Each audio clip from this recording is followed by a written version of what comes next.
Salam dəyərli dostlar. Bu gün mən sizlərə Michael Douglas'ın 1997-ci ildə çəkildiyi və rejissoru David Fincher'in olduğu Oyun psixoloji trillerini təqdim etmək istəyirəm. Filmin rejissoru David Fincher bu filmə qədər 7 və digərləri filmini artıq ekranlaşdırmışdır və bu onun növbəti bir uğuru olmalı idi.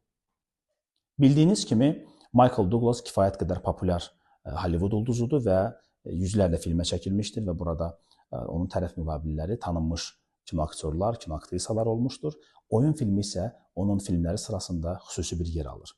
Filmdə o məşhur bankir rolunda iştirak edir və həyatı artıq mənasız olub, onun üçün emosiyalardan uzaq bir insandır, tək yaşayır, keçmişin travmaları ilə bərabər. Atası öz ad günündə evinin damından özünü ataraq özünə sui-qəsd edir.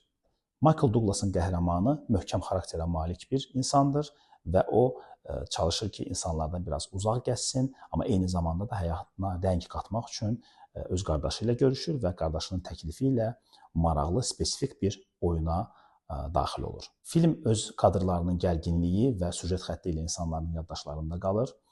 Burada ən maraqlı səhnələrdən biri də filmin sonlarına doğru Michael Douglas'ın qəhrəmanının hündür mərtəbəli binadan özünü atması idi və o məşhur uçuş səhnəsi.